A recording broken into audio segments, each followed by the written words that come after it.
now I would like to give the floor to our next speaker, who is already joined in the discussion, Thomas Kunze from BFI Vienna, Austria. So beyond learning and serious games. Thomas, floor is yours. I stop sharing of the slides, share your screen and go on with your presentation. Okay, I will try. Can you see my screen? Yes, we see your screen. Perfect. Okay. So, as I'm sharing my screen, I cannot see the rest of the chat and me on camera. Maybe this is helpful, but I will start with a short introduction of myself. My name is Thomas Kunze, and I work with BFI, but I am also the founder of an institution that is called Games Institute Austria, and we focus on exactly the things we were talking about before within the question, that we find ways to use games within new contexts, and that is especially learning and communication. And I would like to show you in the next 15 minutes how this could be done, especially when it comes to skills that enter the curricula that are sort of new to a school setting and are more complex or bigger than just learning about sheer facts like we have done before within school settings and schooling situations. Okay, so my topic is going to be beyond learning and serious games. Teaching serious topics, or rather competencies for the next century with commercial games.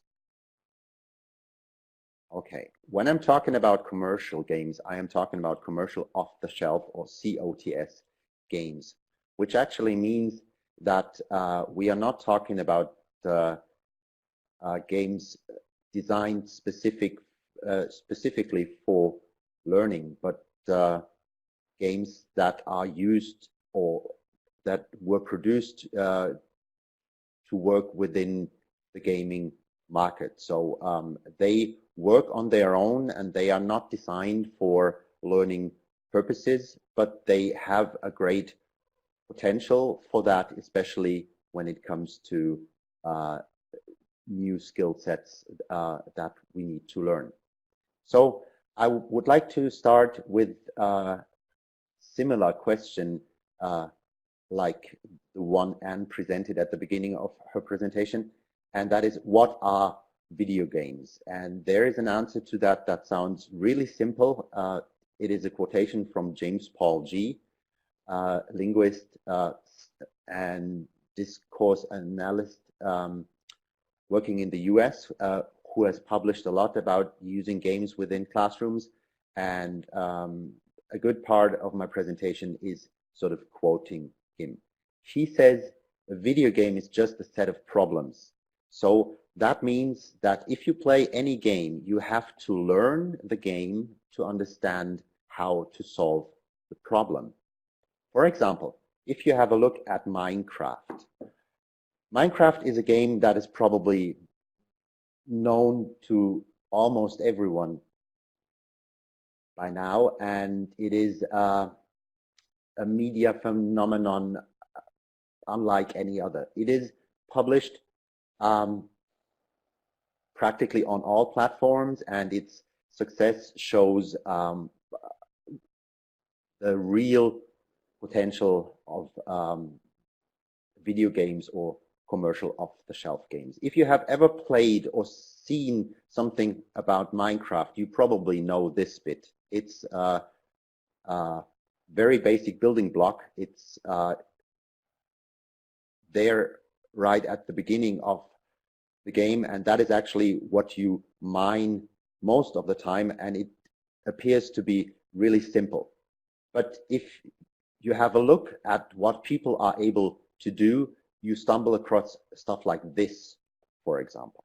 This is the city of Vienna, built in Minecraft, and you can see how good the city is represented here.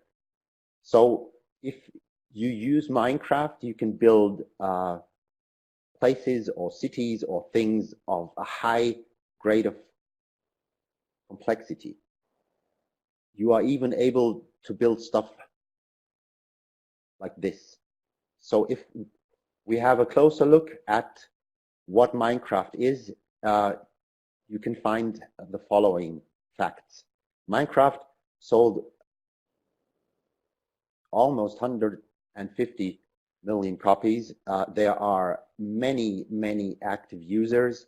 It is available on all possible platforms, up to e-readers like the Amazon Kindle Fire, and Minecraft is really big business. Mojang, the company that created Minecraft in 2009, was acquired by Microsoft in, I think, 2014 for 4.5 billion US dollars. And since then, the game has grown all the time. Microsoft released Minecraft Education Edition that is used worldwide and is used in all subjects. I'd say there's actually not much you can not do with Minecraft.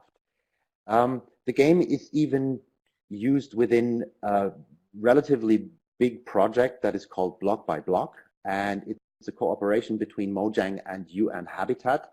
And the goal of the project is to create cities, or rather parts of cities, to imagine what the city could look like in the future. And the good and new thing about it is that players, or rather the inhabitants of the cities, are able to create and design their vision of their city within Minecraft, to start a discussion with architects and city developers. So Minecraft is a perfect tool for 3D sketching and used worldwide. But there are more games that can be used in the same way. Here in the background, I actually used a screenshot from the game Offworld Trading Company, a game I will come back to later, but before I will have a look at some other games. So you can say that games are actually more complex than anything you would learn at school, which is a good thing. It is not something you should be scared of. It is a great opportunity. For example, if you have a look at a game like Factorio, you can see it here. This is also a screenshot of the game. You can see that there is a lot of complexity. This is played and created by players of the game. So this is a thing you learn while playing Factorio. The game description of the game creator says, use your imagination to design your factory. Combine simple elements into ingenious structures and apply management skills to keep it working. And that's actually what you do. You start off with a very simple set of things you can do, and you grow your factory step by step. So what does it teach? If you play a game like Factorio, you have to learn about systems thinking, about effectivization and project management. If you have a look at other rather complex games, for example, like Civilization, you learn about a different set of skills, which also can tell us a lot about the person playing it. Because we are going to be able to create a learning that is so immersive, so deep, and so rich in information about the development of the people within that learning space. So if you have a look at how people play a complex game, you can really find out a lot about their skill set, their approach to problems, their ability of cooperation, communication, and their approach to creativity. So if you play a game like Civilization, which is, it looks sort of like a board game, but it's a simulation or a very ritualized simulation of historical concepts and historical development. So if you play the game, and it is really not that easy, you learn about researching people, researching structures, researching information about almost anything. You learn to plan. You learn to understand complexity, and you actually learn a lot about diplomacy and how it works. So if we have a look at the game, this is an in-game screen, and you can say there's loads and loads of information. I just pointed out a few here, but I won't go too deep because this could take hours. For example, you see cities here, you see resources, different terrain types, units within the field. You have a lot of statistics telling you about almost everything, and you also have relationships of people to the government, or the government to other rulers, and so on. So it is presenting a really complex system to play with. And now I'm approaching the last game on my list, which is called Off-World Trading Company. You can see the screenshot here. And Off-World Trading Company is actually a game that can be played in multiplayer. So you play it in a competitive way, but it is not really about shooting or killing other players. It is a problem set within a financial market. So you are competing with others to be the best on an economic level, and you learn a lot about stock markets and supply and demand and so on. So to have a closer look at the game, it looks something like this. If you are in multiplayer, here you can see the different bases. Here is one, and there's another one. And you also see a lot of information about what the financial and stock market situation looks like. For example, here you have all the goods that can be traded. You have your rate of supply, you have your quantity, and you also have prices of these goods at the moment. So if you play a game like this, you play within a clear situation. So your learning is situated and it is embodied. So what you learn within the game makes sense within that game setting. And as you can see here, it also can be translated or applied for a real world similar setting. There are games that can be used as tools for problem solving in specific contexts. So I'd say that the use of commercial games makes sense for a setting like the one we are working on when it comes to vocational training. So I put a chart here that is presented by the World Economic Forum, and it presents the top 10 skills you need to thrive in the fourth industrial revolution. And there are actually all the skills I was talking about before. And there are also quite a big number of games you can use to work on these skill sets. For example, there are games like, I need to check here, sorry, I hope you are still with me. Wait a second. Yes, we are still with you. Yes, okay. I will go back to the presentation because the item was jumping here, this Adobe Connect. Yeah, okay. It was question coming on the chat. That's why he indicated that. Okay. Continue. Yes, I will be finished in about a minute, and then I'm ready for some questions.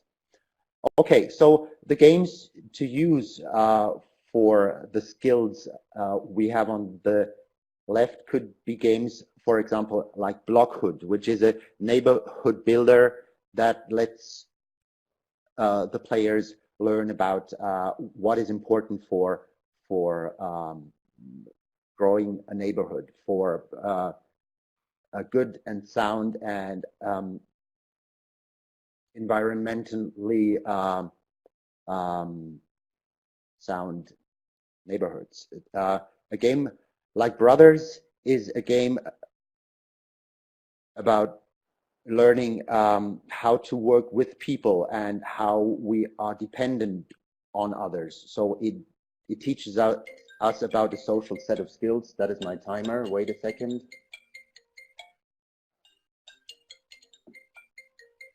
Okay. There is Cities Skylines, a city simulation game. There is Don't Starve Together, a game about survival and about cooperation. There is Kerbal Space Program, a game about managing a space program, and so on. There are many, many more, and I think they make real sense to use within a classroom setting. So that's it from my side. Thank you for your attention, and I hope you found it useful. Yeah. Yes. Okay, I will try to go back to Adobe Connect. I think you go to the Adobe Connect. Okay. Stop sharing. Okay. Now you. Okay. Yeah. Very interesting. And first question pops up into my mind is we had similar situation. We use games and especially the Minecraft in our extracurriculum school with the children to learn the programming in a playful way, to organize. And the main problem was the complaints from the parents that children hook up on this game and they cannot stop when coming home. They are all constantly involved, and it's very good excuse because I'm learning, don't bother me. And parents are somehow worrying about the screen time. And one of the skills I think we will need in 2020, 2030 is how to cope with this screen time limitation, screen time syndrome, because in games it's very easy to become overstimulated, and to how to control this and to use the games only in a meaningful way and not to overstimulate our kids and players. Well, this is a difficult thing to answer. Actually, it is a question of parenthood, and it is not so much about the games. Yesterday, I saw two kids crossing the streets, and one was immersed in his iPhone and was playing a game, I guess, while crossing the street, and there was his friend, and he was crossing the street too, being immersed in a book, you know, and both habits are dangerous. They could have been run over, you know. But if you see the kid with the smartphone in his hand, you think, oh my, this is problematic behavior. But if you see the kid with the book doing the same thing, it doesn't look so bad. So I say that you have to cope with screen time anyway, because kids are playing anyway. If you have a look at Minecraft and 147 million copies sold, the game is out there anyway, you know. If you you are struggling with screen time because your kid is playing too much, it is a question you have to solve anyway. The best thing is to play along with your kid and to have a proper discussion about it, which is not just about saying yes or no, but get involved. Have a talk with your kids about what they're doing there. If they were watching a movie or reading a book, this would be the best advice too. So I'd say it is all about being a good parent, and I know that it's hard work and that you do not have the energy or time to get involved all of the time. But if you are worried about screen time, another approach is make sure that they access screens where you can see them. So do not let them have a computer or a TV set or a console or something in their room so they can lock doors, so to say. It is a question of how you yourself deal with it. And if you get involved, you can see that actually if you are playing a game, it's never a dumb thing to do. So if you are playing a game, you are learning always. And most of the time, it is also a really social thing to do because they are mostly playing with others. Excellent answer. Thanks a lot. And let's go to some more questions from the chat. Fleming is asking how expensive those games you have presented. Well, it depends on the platform and it depends on when you buy it. The games I presented are actually all on PC, so you can buy most of them via the typical platforms like Steam or Humble Store or Good Old Games, and they vary. The games I presented are all not new, about a year old or older, and they also work on computers that are not recent. So I'd say when it comes to the hardware side of things, you can use them with regular laptops and computers. So if you have a setting that has these already, the games actually work probably. And when it comes to buying the games, for example, a game like Factorio is about €20 per game. But there are possibilities to buy the game in a bundle, and there's about 2 or 3 times a year there are sales, and you can buy a game like, I don't know, Minecraft or Civilization for about 10 to 15 euro.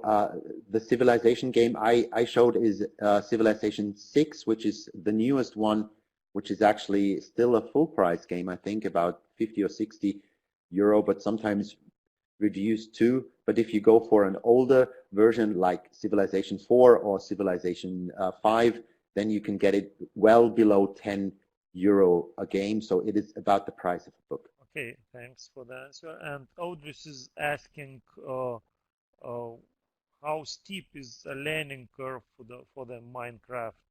How long does it take for it to be useful? Well, it depends on how you use it.